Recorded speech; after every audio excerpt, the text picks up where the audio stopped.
देख रहे हैं जय हिंद मीडिया। चैनल को सब्सक्राइब करें, खबरों को लाइक और शेयर करें।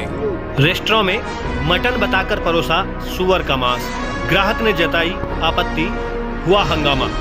असम शिव सागर में ऐसे कई रेस्टोरेंट हैं जो सरकारी नियमों को ताक पर रखकर सरकार को ठेंगा दिखा रहे हैं और भोजन के नाम पर धर्म को भ्रष्ट कर रहे हैं। शिव सागर के भाटिया के तट पर स्थित अल्पाइन रिजोर्ट में एक परिवार डिनर करने गया था और वहां पर बकरे के मांस और नान का ऑर्डर दिया, लेकिन अल्पाइन रिजोर्ट होटल के रसोई घर ने हमेशा की तरह उन्हें चुपके से उसमें सुअर का मांस मिला दिया और ग्राहकों के पास ले गए और उनके धर्म को भ्रष्ट करने के लिए उन्हें खाने पर मजबूर किया। ग्राहक ने आपत्ति जताई तो हंगामा हुआ। देखिए ग्राहक ने पूरी जानकारी देते हुए क्या कुछ कहा। रिपोर्ट जय हिंद मीडिया के लिए सईद मुदस्सिर रमीज आसाम से। কি আকৌ আমি আহিছো খাবলৈ আকৌ ফুৰ্তি কৰিবলৈ সৰস্বতী পূজা বুলি আৰু তাৰ কাৰণে ইয়াত আমি খানা চানা অৰ্ডাৰ কৰিলোঁ।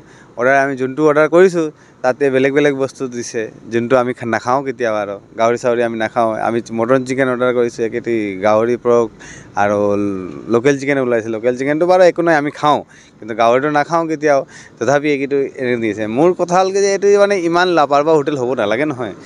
ইমান আমিতো দূৰৰ পৰা আহোঁ বাৰু 2 টকা খৰচ কৰি বা এটা এনজয় ল'বলৈ, এনজয় লৈ আহিছে। আমাৰ যদি ধৰ্মটোই ব্যস্ত হয় যে এইটো ভাল কথা নহয় নহয়, তেনেকুৱা লাপাৰবা হ'ব নালাগে। মানে আমি অৰ্ডাৰ দিছিলোঁ মটন কাৰী আৰু নান অৰ্ডাৰ দিছিলোঁ।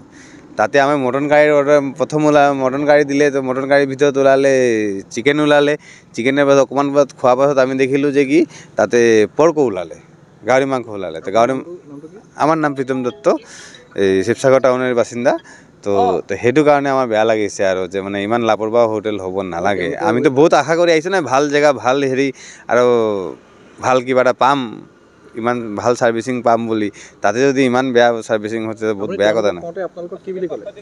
তাতে কৈছে যে নহয় আমাৰ অলপ মিষ্টেক হৈ গ'ল, এনে গ'লো। মিষ্টেকটোতো নহয় নহয়, ভুলই হয়। ভুল হোৱাতেতো তেনেকুৱা নহয় নহয়। আমি আজি খাইছোঁ, আমি লাগে ঢেৰ মানুহ আহে নহয় নহয়, গাহৰি নোখোৱা মানুহ বা সেইটো কথা থাকে নহয়। আৰু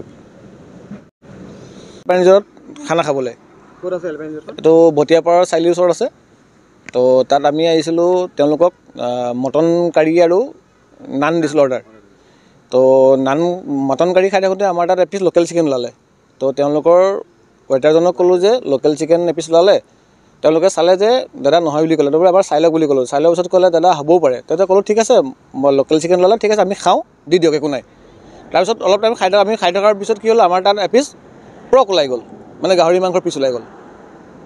তো তেতিয়া ক'লোঁ যে আমি লোকেল চিকেন খাই থকাৰ অৱস্থাত লোকেল চিকেনটো খাওঁ কাৰণে মানিলোঁ, যিহেতু মই গাহৰি নাখাওঁ, নিজৰ মানে গাহৰি নাখাওঁ, তাত গাহৰি ওলাই গ'ল।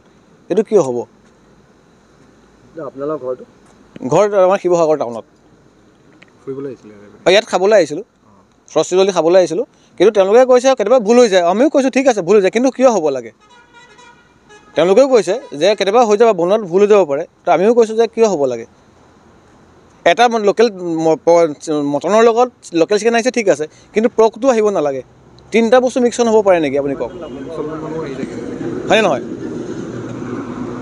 সেইটোৱে কৈছোঁ, বেলেগ একো নাই। তেখেতলোকে কৈছে আমাৰ ভুল হৈ গৈছে, চৰি কৈছে। আমিও কৈছোঁ ঠিক আছে। তেওঁলোকে স্বীকাৰ কৰিছে ভুল হৈ গৈছে, নেক্সট টাইম এনেকুৱা নহয় কৈছে। আমিও কৈছোঁ হ'ব ঠিক আছে বুলি কৈছোঁ।